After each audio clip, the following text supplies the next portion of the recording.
Guatemala. Es originario from Guatemala.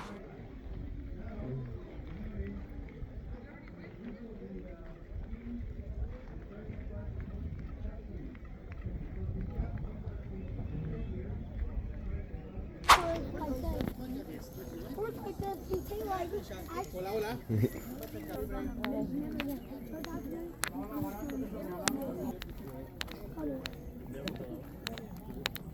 Now, señores, are you like that you're still climbing your hands? Go, you, I need you to do it. Go ahead. Go ahead.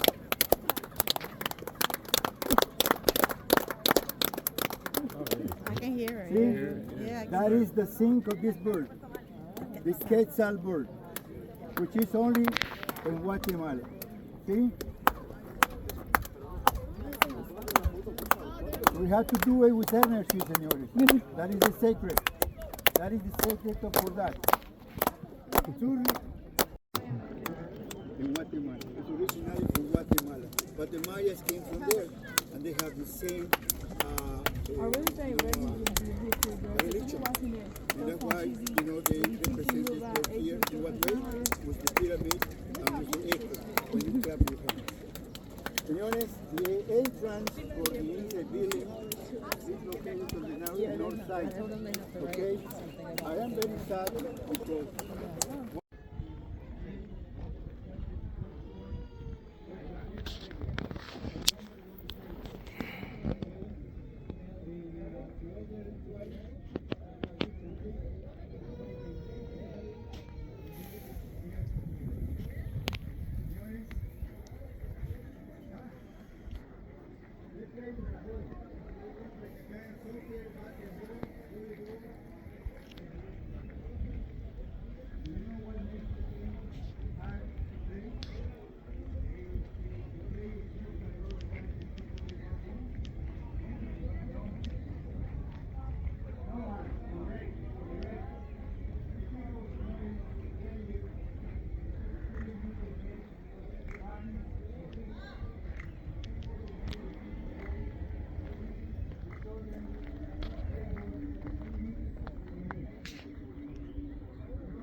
with a big nose that looks like elephant trunks.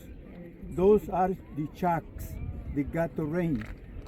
And in the middle of the wall of the building, there is a huge serpent, big serpent head, which is open mouth, and inside a human face coming out. That statue with the serpent head and the human face coming out from the head is the symbol of this man. I was talking about this guy in the bus, and I said that somebody believed that he was Jesus Christ, other an apostle of Christ, okay, or a disciple of Christ. But he was here, and then he said, I have to leave, but don't forget me because I will come back sometime. And what was his name? What was his name? Some people think he's Quetzalcoatl. Okay. Now, señores, in the 1930s, when they were exploring in this temple, the Carnegie Institution of Washington, they found another temple inside of that platform in a good condition. When they cleaned the building and looked inside, they found 2 mural paintings. And now, people said that the Maya culture is gone. It's not true, señores.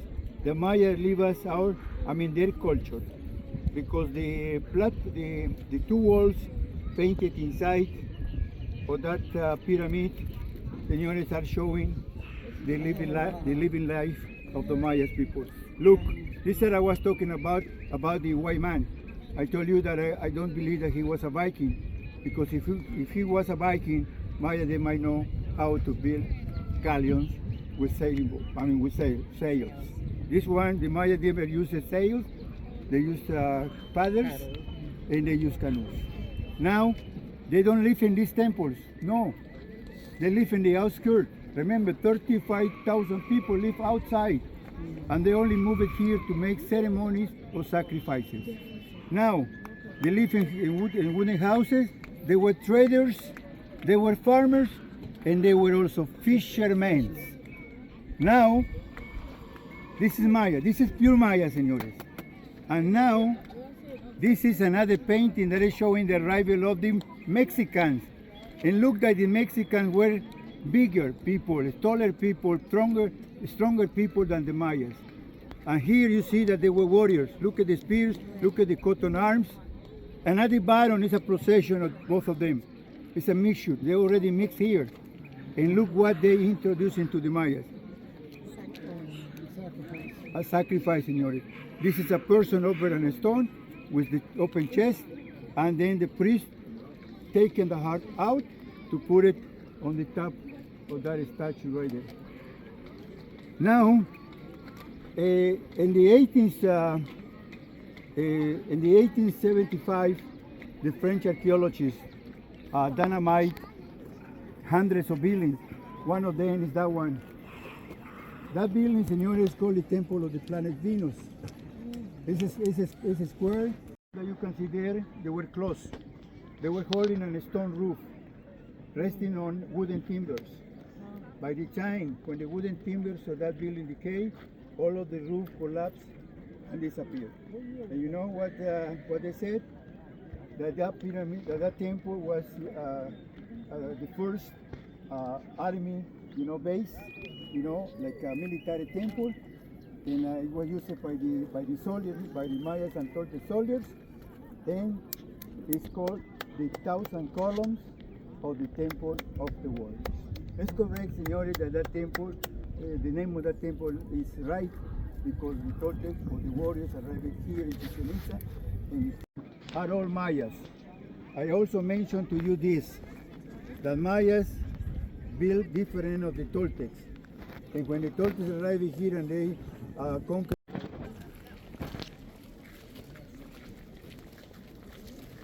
Now, amigos, look at this. Look at this. Look at this. You know what is this? This is the cemetery. This is the cemetery, the only one cemetery discovered in Chichén Itzá. But you know what? No bodies. They never found bodies there. They never found skeletons, only heads, like that. Heads placed on a stick. And they said that these heads were the heads of the players of the board game. After, they sacrificed one of the players of the board game and put it instead of on a stick and put here as a trophy. Warriors of the play the platform has, it was for dancing and sacrifices. It's all hollow inside, and what they found inside was the first reclining statue. The chakmol, where they put the hearts and the heads of the victims after the sacrifices. Then at the bottom, on the left side of the stairway, you can see a panel. In the middle of the panel, you see a jaguar eating a heart, a human heart, which symbolizes power. Oh, yeah. And in both sides of the jaguar, you can see two birds. Those birds are eagles. You know what? We have no eagles here in Yucatan. Eagles are in Mexico. And remember that the symbol of Mexico, on the emblem, is an eagle devouring a snake.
Good, man.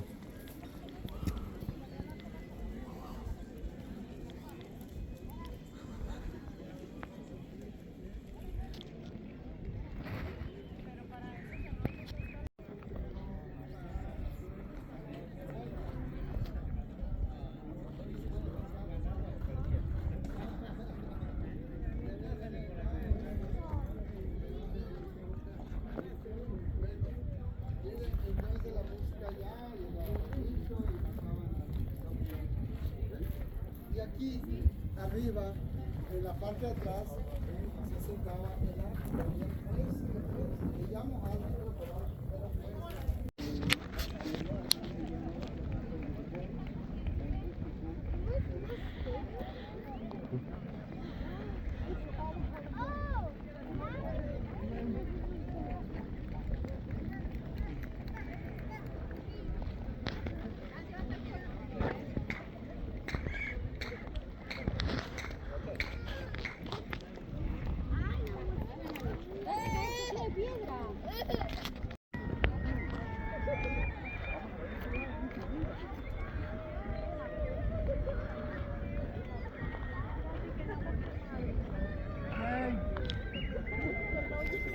Ahora chiquita, pero que era un chiquito que era chiflando.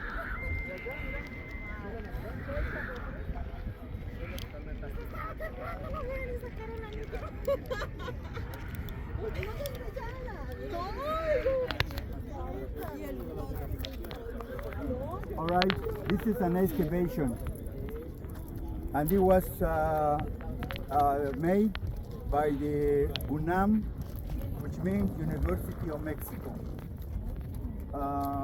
They opened this in Massachusetts. Now, señores, the Mayas, they had 3 worlds. That's why I never thought that the Mayas predicted that in 24th December 2012 that it will be the end of the world. Because the Mayas talk about 3 worlds. This one where we are is the middle one. Where are the other 2 ones? And what are? Yes, one down and one up. The one down, the underground, world, in Maya language is Xibalba. And underneath live 9 gods. 9 bad gods in the hell. And up is the afterworld where they live 13 gods. 13 and 9 are 22. That was the number of gods adopted by the Maya people. For those 22 gods, the Maya have built hundreds of cities and built thousands of temples. Now, señores, these 3 books didn't speak absolutely nothing about the Maya's origin. So from which part of the world do you think that the Maya people came from? The Mayas, where did they came from? The origin of the Mayas. Where do you think that these people came from? Russia? Peru were the Incas. The Incas people. It was later. It was a late culture. Well, señores, there are several theories about this. Before I give you the most plus one, the most accepted one, I would like to mention to you the ones that they were, discovered recently. In 2002, is when they were building the pier where the ship is now. Between Yucatan and Cuba, 30 meters in the water, the National Geographic Society discovered an underwater sea in a good condition. The photographers of this exploration, they took pictures of the temples, columns, hills, walls, and also roads. When they came out the ocean and they developed the pictures, they compared the architecture of the temples inside of the water with the one that we have on the mainland. Do you know what they discovered? That is the same architecture. And they said that the Mayas came from that city, that was the city that everybody was looking for. The lost city of the Atlantis. But that is not the only one city discovered underwater. In Guatemala, that is also part of the Maya land. In Guatemala, there are 3 mounds, 3 like a cone, and in the middle of the 3 mounds there is a well. And also, what a coincidence! 30 meters underneath, they found another underwater city. Recent, this is brand new, senors. And now there are plans to restore and also to explore these cities that are under the water. So which of these cities might be the lost city of the Atlantic? We don't know. But there is a theory that speaks that maybe the Mayas came from the lost city of the Atlantic. In one of the Maya cities, they found a carving that looks like a spaceship. And inside of the ship, the pilot in the position of taking off. It's called the astronaut of Palenque. Palenque is the name of the Maya city. Probably, senores, we don't know. But what I can tell you is that at night, many times, and we have also a program about those unknown flying saucers on the top of the Maya city. Yes, we have a program about that. This man, I don't remember the name of this man. This scientist, he is dedicated to explore the space, and he have a lot of evidences about flying saucers. Now, senores, another thing. In Chichén Itzá, it is where we will see the largest ball game, but 3 or 4 times size of this bus. It's huge one, a huge ball game. Now, senores, many people believe that the Mayas played that game just for sacrifice, and that they play it anytime they wanted. That is not true. Over there, we have carvings